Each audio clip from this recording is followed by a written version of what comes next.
The second half of the season for the Angels started with a whimper as they struggled against the Braves in the first two games, and then they looked fantastic in game 3. So John and I will share what went wrong and what went right, or at least we're going to tell you what we thought went wrong and went right. And we'll get to your thoughts, questions, and comments and voicemails because it's Mailbag Monday. You're Locked On with Mike and Jon, and this is Locked On Angels.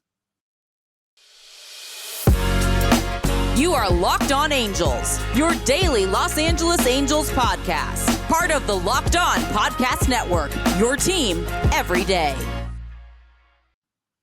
Thanks for making Locked On Angels your first listen of the day. We're free and available wherever you get your podcast. If you're listening on the audio side, you can rate and review the pod. It helps other people to find it. And if you're watching on YouTube, you can subscribe and click the bell to be notified every time a new episode drops. And today's episode is brought to you by our friends at BlueNile.com. Make those special moments sparkle with jewelry from BlueNile.com. And going on right now is the Blue Nile Anniversary Sale. You can save up to 40% on classic fine jewelry pieces and 25% on engagement ring settings. Shop stress-free and find your forever piece. Go to BlueNile.com today. Thank you for joining us for this edition of Locked On Angels. You've got the Frisch brothers here with you, a.k.a. the Super Halo Bros. My name is Jon, and that's my brother Mike. And my name is Mike, and that's my brother Jon. You know what? I know this weekend started with a whimper, but you can't ruin my mood, Mike, because I'm wearing my big A for a big W hat on Sunday. You can't bring me down, Sean. We're big Boy Meets World fans, if you guys didn't know that. But yeah, you know, it was we came back to playing some games again after the All-Star break, and so it's good to be talking about some Angels baseball, even though we knew that we were in for a tough series against these Braves, and it proved to be that. And in some ways it was your typical Angels, and in some ways it was kind of surprising that things went the way that they did. Right. And then what was even more surprising was the big win on Sunday. But Mike, let's start with Friday's game. That was the first surprise. I think it was the biggest surprise, right? We lost 8-1. And here's Shohei Ohtani pitching like Shohei Ohtani. He went 7 innings or 6 innings, looked fantastic. And then it was that 7th inning where he gave up 6 runs. Here's the stats: 6 innings pitched, 6 hits, 6 runs. Maybe that's why it went bad. That's terrible. 6. Okay. And 11 Ks. He's 9-5 on the season. His ERA went up to 2.80. So that's not too bad. What a huge jump. 2.80. Right. No kidding. Right. He was still down in the 230s. Good. He gives up 6 runs and still has a killer ERA. That's Shohei in a nutshell, baby. Well, and that record, too, should be a whole lot better because he's lost some really close games and some games that he should have won. He didn't get a decision in, but he didn't have any offensive support in this game from the Halo hitters. And as I was watching this, I was thinking and wrestling through this question. So I'd love your thoughts. Is this a case of Ohtani trying to be perfect, or is this a case of a good team being patient with a great pitcher? Well, I don't want to say it's him trying to be perfect because, in my opinion, Shohei's a gamer and a competitor, and he wanted to go back out there for that 7th inning. Yeah. And if he doesn't do it, then who's going to do it, right? Yeah. He's got to turn it over to the bullpen. And so, I mean, the way he was cruising through that game, you had no reason to doubt his ability to get through the 7th inning. And so I just think everybody has their day, and Shohei had that day on Friday, and it was a shame, but we move on because it's Shohei and we know what he's capable of. Right. And hindsight is always 20/20. You think, oh, maybe they should have pulled him and yada, yada, yada. But if I'm Phil Nevin, I'm rolling with Shohei every time. And that's just kind of, I think, what happened on Friday. And, you know, the Braves are a good team. They're the World Series champions. Well, and that's my point. My point is, do you think he's trying to be perfect because he's not getting offensive support and he needs this team? This team needs him actually to be really, really good in order to win a game. It felt like he was cruising, but then it also felt like, man, I can't make a mistake here because it's 0-0 and we're not scoring any runs. And then he's probably thinking to himself, when's my next at bat? When am I going to hit? And can I actually knock in some runs? And so I wonder how much that actually plays into his mind and the other pitchers' minds because they know that they haven't had the bats behind them for support. Yeah, I see what you're saying now. So, yes, I think in a way he probably did think he needed to be perfect because he wasn't getting any run support. Because the minute you get him some kind of lead, I feel like all the pressure goes away for him Yeah. on the mound. Not that he has much pressure on himself that he puts on himself, but when you give him a lead, then he cruises even more and he's even more spectacular. Well, So and that's another really great point, and we'll talk about that on Sunday because I think that's why Sunday was such a really incredible game for Detmers and the team. But let's talk about Saturday for a moment, Johnny, because we did lose that game as well, 7-2, and it just felt like this game was not a competitive game at all. And I think that this has been the issue for the Halos is when they get down, they really just look uninterested. It feels like they just don't want to put any more effort into it, or it might be that their hopes are dashed because once they score some runs, it's like, we know that we're not going to be able to come back. We know that we're not going to be able to tie this ball game, and the Atlanta Braves pitching staff is really, really good. And what was really tough about that game was your boy Sandy struggled in that game. 3 innings, 8 hits, 5 runs, 2 Ks, or 4 Ks, 2 walks. And in this game, again, it just looked like they were like, well, we're down by this many runs, so I guess we're just going to call it a day, ring the bell, right? I understand. I've been a big Sandy fan since before he started getting really good last season. And I understand the frustration involved when, somebody doesn't make a play or can't make the double play turn like Stefanik wasn't able to. But Sandoval, and I know he's an emotional guy and he's got that fire that we appreciate. He lets you know. He lets you know, but dude, don't give up 8 hits. Like, at the end of the day, you have to do your job too. Right. And I was shocked at how much he was kind of grooving stuff over the plate and letting it get hit and just not locating things well. And sometimes you have to take a step back and yes, your passion is fantastic, but don't show disgust for your teammates when they can't make a play behind you because you gave up the hit, right? Yeah, absolutely. And then you talk about Sandy needing to work on some things. Man, since Reed Detmers came back up after he was sent down, he has looked really, really good. And Sunday's game was fantastic. A 9-1 victory. Detmers was spotted 5 runs in the first inning. Can you remember when that happened last, John? I know, no kidding. To be able to score some runs in the first and to give our pitcher a shot to just throw his stuff. And that's why I think Detmers was so successful on Sunday, because he was able to throw his pitches, 5 innings pitched, 3 hits, 6 Ks. He's got a 3.84 ERA. He's 3-3. It's his first win since his no-hitter. And even Matty V on the broadcast was blown away at some of the ways that Detmers was locating his curveball and his slider. He even made the noise, whoop, right? And it was really fun to watch. And even Detmers in that 4th inning and 5th inning, he was really struggling and his pitch count was getting up there. And I just kept thinking, man, just let him in. Let him stay. Keep going. You got this. And I fist bumped a couple of times because it was really great to see him get through. And I was really glad to see his confidence grow. But I think his confidence grew because the Angels scored first, and then he was able to really implement his game plan against the Braves. Well, it was Detmers Day after all, so it was Detmers Day. No, but you know what though? Listen, the minute he came back with that slider and began using it more, it finally gives him an out pitch. It finally lets him play the fastball off the slider. It lets him play the curveball off the slider. And that's the biggest thing that's been missing for Detmers. And maybe the pitch count did get a little bit high through 5, but his last 2 starts were the furthest he's ever gone in a game. And so, except for the no-hitter, obviously. But he was so efficient because he's finally getting outs on strikeouts and not letting these things get to 3-2 every single time. Let's talk about the hitting, though, because Taylor Ward went 3 for 5 with his 13th home run. Rengifo and Joe Adell had 2 hits. Stassi had 3 hits, a double and a triple in those 3 hits. And then Joe Adell made a game-saving catch in the 5th, man. He finally laid out for one. And I know we crap on Joe Adell all the time because of his defense, and he had that misplay where it bounced off his chest. And that was Saturday night, and you just kind of hang your head. But then he goes and does something like this in left field of all places, where he's not been very good, but he dives out, and that's incredible to see. I can't remember ever seeing like Taylor Ward dive out for one.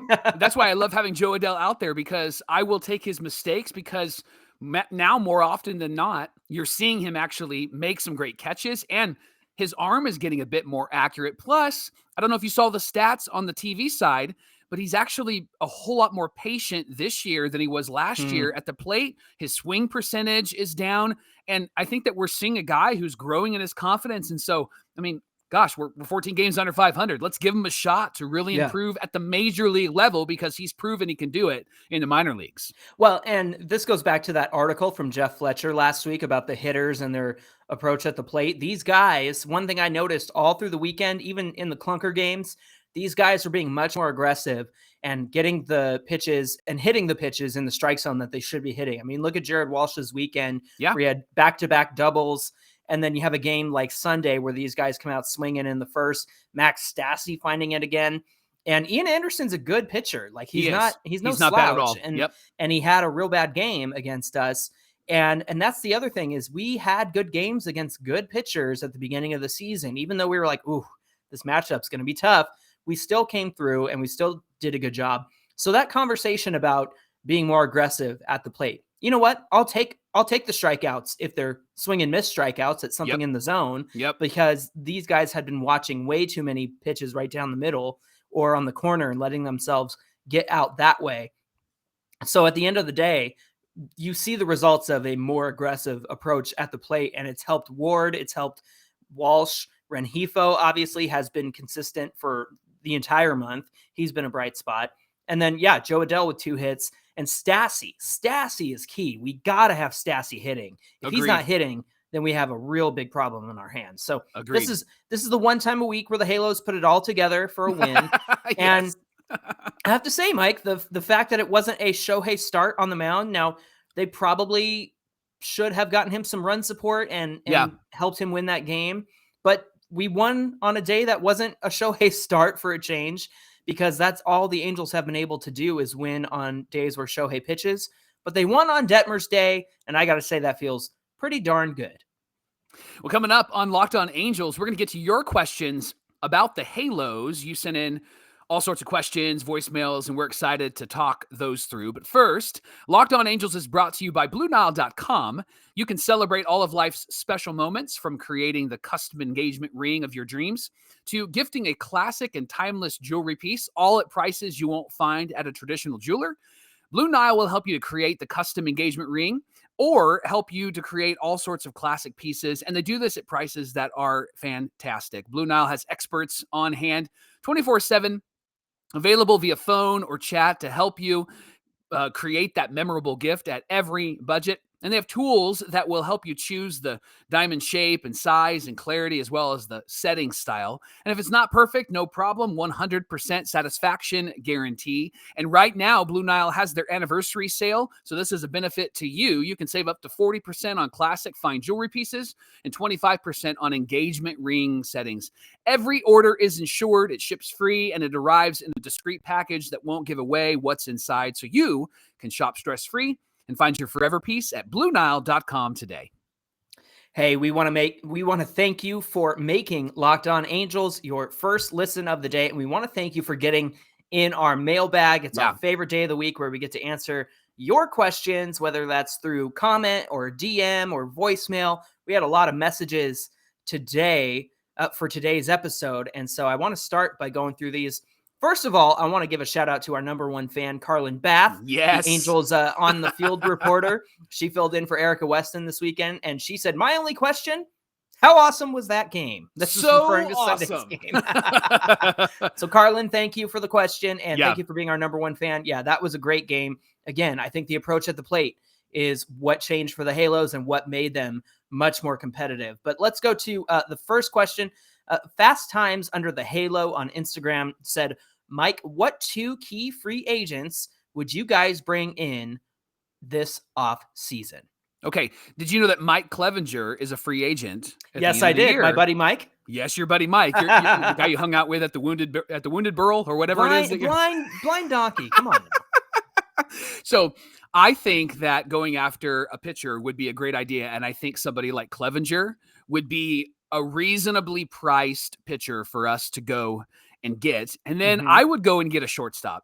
I think it's time that we actually have a good bat in that place. And God bless Andrew Velasquez. I've been a fan of him, but I think it's time that we don't have him there. Now, if Fletch does play short then I think that we go get a good second baseman. And I don't know if that's David McKinnon. I think that David McKinnon might need some more time to develop, but we need another bat in that lineup. We're getting Rendon back next year, which is great, but we need another bat in that lineup. And so I think that we need a shortstop, or if Fletcher's going to play there, I think we need a second baseman, somebody that can help us and improve this offense. What do you think?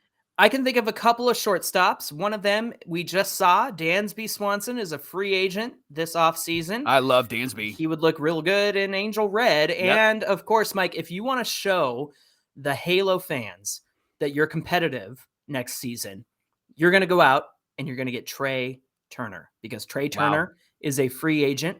And I know that that's a pipe dream, and he's going to be highly sought after by everyone, including the Dodgers. They'll probably want to bring him back if they don't get some sort of extension done. Yeah. But I will say that if Artie Moreno and Perry Minasian want to show and make it up to us, and they want to show the Angel fans that we're competitive, I think Trey Turner is the best way to go.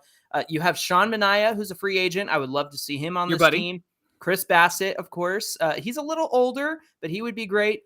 And then Aaron Nola actually has one more year, but it's a club option year. So if the Phillies for some reason decided to pay him the $4.5 million to let him go, then he would be a free agent as well.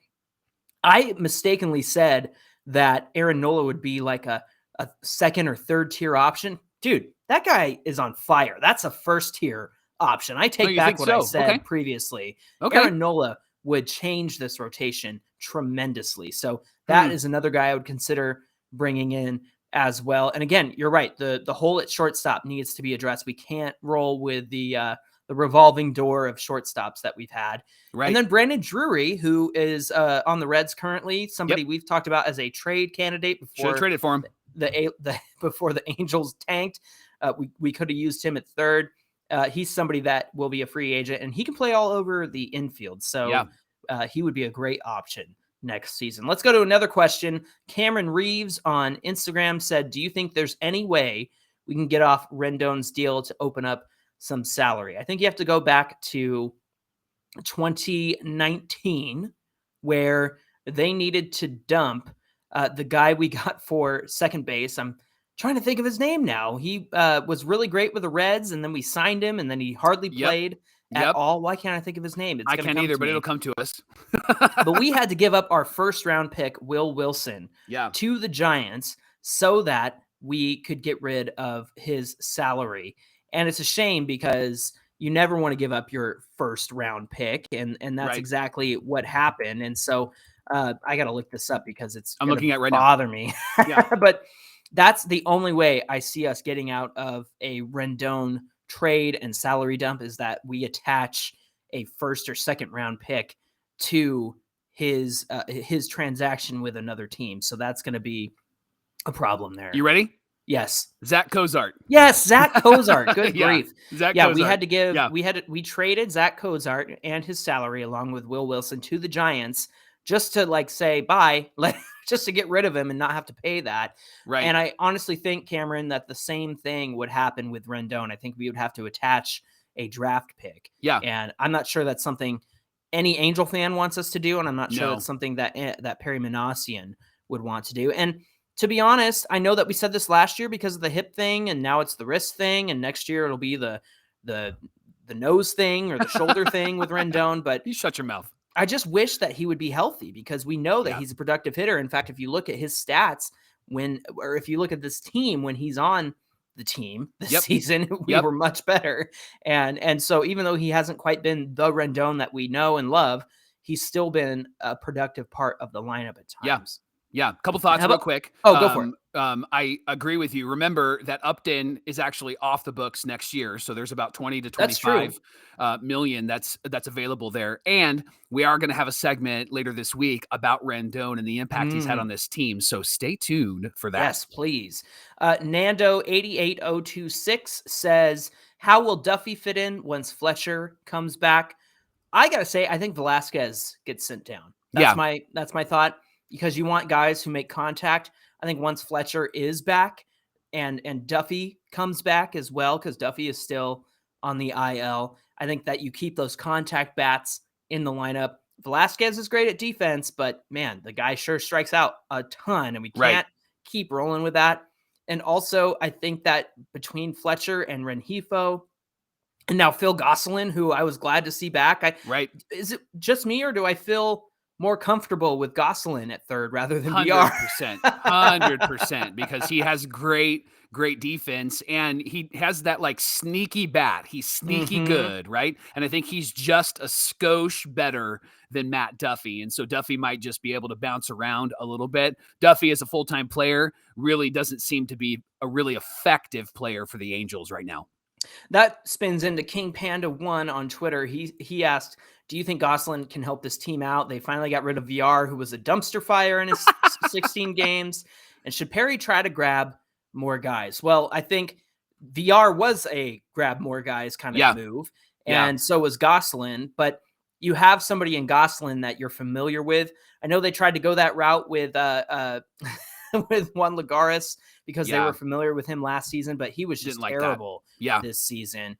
And, he didn't have a club coming out of spring, and we signed him for the minors, and then he was only there for a few games and came up, and it was just too fast. But Gosselin is somebody that I'm very comfortable with over at third because we've seen what he can do. We've seen him play there before. And like you said, a sneaky good bat, a sneaky good player. And we like him. Fans like him. The goose is loose. Manili Ceramics had 2 questions for us, Mike. One was, will they ever win again? They did on Sunday. That was before the game on Sunday, so that's answered. But the other question was, is the home run cowboy hat gone? And the answer to that is no, it's not gone. In fact, Jeff Fletcher from the OC Register mentioned this in an article that he wrote just over the weekend, that when Shohei hit his home run in Atlanta, and the guys, anytime they hit a home run, because they were down, they were like, we're not wearing the hat. Like this is not the time or the place. Yeah, absolutely. Self-awareness is a great way to put it. And so we did see it when Taylor Ward hit his home run on Sunday. So it hasn't gone anywhere. It was just a moment of, we don't deserve the hat right now because we're fighting back from a 7-1 deficit or 9-1 deficit, something like that. So I thought self-awareness and the time and place for it was appropriate over the weekend. Coming up on Locked On Angels, we got more of your questions, but first, we want to remind you that BetOnline brings you today's episode. It's the #1 source for all your betting needs and sports info. You can find all the latest sports development, league reviews, and news. BetOnline is your continued source for all your sporting wagering information, including live betting, esports, and scores. And it's the fastest and easiest way to check in on all your favorite sports and events like MMA, boxing, and golf. So you can head to the website today or use your mobile device to learn more about the trends and actions. Bet-online, where the game starts. We've got one more segment of your questions for our Monday mailbag. And the first one for segment 3, Miner_15 says, why do we suck? With a sad face. We all feel your pain. We are all there. And it's just been a really difficult year. And I think injuries play into that, and inconsistency plays into that. If this team was healthy, I think we'd be in a very different position. I hate saying that. I hate talking about that because we talked about that last year, as you've already mentioned. But I think if this team was healthy, we'd be in a very different position. If Taylor Ward doesn't run into the wall and hurt himself, I think we're in a very different position. If Mike Trout doesn't have wounded ribs, we'd be in a very different position. And so a part of the reason why we suck is because we just have had a lot of injuries. And I think it's because we weren't going to make the moves to help solve the problem. I look at what the Mariners did with Carlos Santana. That has been an incredible move for them. Trace Thompson was picked up by the Dodgers when Mookie went down. Been an incredible move for them. We didn't do anything. And then when we did do something, it was like 2 or 3 weeks after we had lost a few games in a row, and we got VR. And that was a terrible move, right? And so I think that that's part of the reason why we suck. We got to move quicker. We got to be a lot smarter, more intelligent, and we got to stay healthy. We gave Perry Manassian too much credit when I said, Perry's not a guy who will sit on his hands, but he most certainly did when we needed him to make moves. Sat on at least one hand. The Everyday Minister on Twitter at TEDM Pod, he said, have the Angels surrendered the season? Is there a realistic chance of getting into the playoffs this year? Outside of Syndergaard, Are there any realistic trade chips, or should they neither be buyers or sellers? And should they start building for 2023? So a couple questions there. I don't think that the Angels have surrendered quite yet, because the realistic chance of getting to the playoffs is that the schedule is much, much lighter from here on out. We've put the Dodgers in our rearview mirror. We have a few games with Houston, who we can compete with. We can compete with Houston. Yep. We have the Yankees, who we did not do so great against them in New York, but we always play up to the Yankees. And I think that if we get some pieces back, like David Fletcher, and perhaps these guys can continue to swing the bats well, it'll be a competitive series. And I really hope that this is a turnaround for the Halos in terms of being more aggressive at the plate. Because like I keep saying, it certainly paid off on Sunday, and that's something I'd like to see more of. But outside of Syndergaard, realistic trade chips, anybody in the bullpen, honestly. Yeah. Especially the one-year deal guys, because everybody needs bullpen help.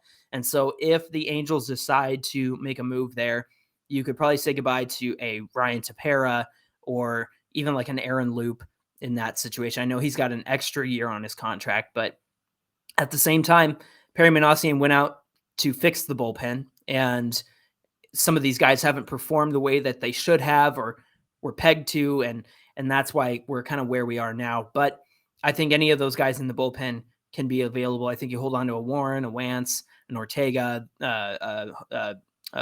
Jose Marte. I mean, he made me mad on Sunday, but yeah. So again, I think that I don't want to give you a false sense of hope, but the truth is the schedule is lighter. And if the Angels continue to hit the way that they did on Sunday and can do so like they did at the beginning of the season, there's no reason why they can't win some games and win some series. And that's just my thoughts on that. What do you think, Mike? Yeah, I agree with you 100%. And I think that what you're talking about now actually leads into the next question. Kevin _1055 asked, what do we have to do to have this team make the playoffs next season? And you and I talked a little bit about it. I think stay healthy, get a bat, and another arm. I think that's really, really important. And I think this season, develop some of those guys that are going to be our depth for next year. Because as you've seen, what has happened so far this year is that we just haven't had the depth. And we need the depth if we're going to be a competitive team for the playoffs. And you got to make moves right away when somebody gets hurt. You can't sit on your hands. You can't let Rendon get hurt and not get a comparable third baseman, right? Right. Yeah. Game Over 27 said, is this the time of year Trout takes a long IL stint? And also, where is Canning? So let me answer the Canning question first. The last we heard was back in May. He had to decide if he wanted back surgery. He had a stress fracture, which is actually something that just happened to Jazz Chisholm, and he's going to be out the rest of the season. And Griffin Canning had that stress fracture on his back. And so he was expected to be out this entire season, maybe come back at the end. But there's no news on whether he's decided to have the surgery or not. Not anything that I could find. Yeah. So that's where he's been. Expect him back next season, realistically. But when it comes to Trout and the IL stint, Invasion of Mike's also had a question about injuries. He said, what's up with the misguided injury updates? We've seen it this year with Rendon and Trout, and then Garrett Richards being dehydrated and then needing Tommy John surgery. And then players with COVID, it's only inferred. Is the medical staff incompetent? Well, I think going back to the Richards era and going back to even before this year, we were getting some bad information from the coaching staff. But this year, the head athletic trainer has been the one that the beat writers can go to talk about these things. Because remember last year, with Joe Madden, it was a mishmash of communication. Terrible. Yeah. And so with Trout, he explained, hey, the back spasms were a result of the rib injury. And so that's what's happened with Mike Trout. So I think they've been much more clear about injuries this season. And in the past, they have been awful about injury updates. But when it comes to COVID, I think that there is some like liability around you can't disclose certain things and health issues and stuff. So I think the reason why COVID is only inferred is because there's kind of a you can't expose the fact that somebody has it or reveal that with that kind of information. So that's what's going on there. But with Mike Trout taking a long IL stint, I certainly hope not. But the guy tried. I mean, we've seen the results of him trying to play through stuff. and it wasn't good. No, it was He really striking bad. out like crazy, and it slowed down his bat swing, his bat speed, and so if he needs to take an IL trip, then more power to him. I mean, we won without him on Sunday, and I hate to say that, but the guy, he's got to get healthy, and if he's having problems and it's affecting his swing, then we can't let him play through that because it's just not effective at all. Right. Agreed. 100%. And I think that we want a healthy Mike Trout, and he's a guy who's a gamer. He's going to fight through all of these injuries. And so we need to be excited about that and celebrate that because that's who he is. John, there was another question at RJ Rosa 7 on Twitter said, is Artie Moreno still going to be the owner during Mike Trout's last contract year? And all indications are he's going to be the owner for a really long time, unless he, passes away or decides to sell the team. But there are no indications that he's in bad health, and there's no indications that he's going to sell this team. And this team is making him a lot of money, which is really frustrating, I think, for a lot of Angel fans. Our nephew texted me and said, not a fan, with a conversation about maybe not actually considering trading Shohei. And I was like, bro, they get $10 million a year for just commercial advertising. Yes. He's like, well, that sucks. So we're going to get money and lose. And I'm like, yeah, if Artie's pockets are getting padded, I'm sure he's going to be just fine. I think that they might stretch a bit for next year to be able to bring in some players, because I don't think he wants to lose. But right now, I think that Artie has actually made the Angels a really profitable team. And so it would be foolish of MLB to step in, or it'd be foolish of him to relinquish control of this team unless he wanted to sell it, because he is actually making money owning this team, and he's made this team one of the most profitable and cost-effective teams in the major leagues. On that conversation about trading Ohtani, there was news from Ken Rosenthal that the Angels have made it very clear that they want MLB-ready players, guys who are playing right now, if they were even to sniff the possibility of trading Ohtani. They want guys who can contribute to the team right now, and those are going to be those amazing players you see on all the other teams coming over and helping us out in a huge way. So good luck with that. And I think that's the perfect asking price. Yeah, you want Ohtani? Well, then give us your 5 best guys you have on the team right now, because he's doing the job of you would think 2 people, but I feel like he's doing the job of 3 people on the Halos right now. He really is. Last question, just _ Chad with 3 Ds. 3 Ds. He said, you 2 are the only thing getting me through this season. I have no other comments. Thank you, Chad. Chad, you're getting us through the season as well. In fact, I said it the other day, you and I have had so much fun, even though the Angels bring us down. We've had so much fun, like doing the show and interacting with everybody. So we are always here for you to get you through the next Halo loss or the next Halo victory. We'll be there for you. So we're happy to be here. We're so excited to be doing Locked On Angels, and it's great because it gives us, you and I, Mike, a chance to hang out and connect and talk about our favorite baseball team. Yep. And we appreciate you making Locked On Angels your first listen of the day. And now make your second listen, the Locked On MLB podcast. MLB expert Paul Francis Sullivan brings his passion, humor, and his unique perspective on every team and on every story around the league. You can follow the #1 daily league-wide podcast, Locked On MLB, on the Odyssey app, YouTube, or wherever you get your podcasts. Hey, give us a follow at Locked On Angels on Twitter, and also at Super Halo Bros on Twitter and Instagram if you want to get into our DMs, and if you have any comments or questions or anything like that, we'd be happy to connect with you and answer those for you. Mike, we just talked about Shohei and what the Angels would ask for a trade, but what do we have on deck for tomorrow's episode? Well, you teased it just a little bit, but the Angels said they're not interested in trading Shohei. So is that a smart move? John and I will actually tell you if it is on tomorrow's Locked On Angels. Love that conversation. Looking forward to it. Until then, my name is John, and that's my brother Mike. And my name is Mike, and that's my brother John. And we'll see you right back here tomorrow for more Locked On Angels.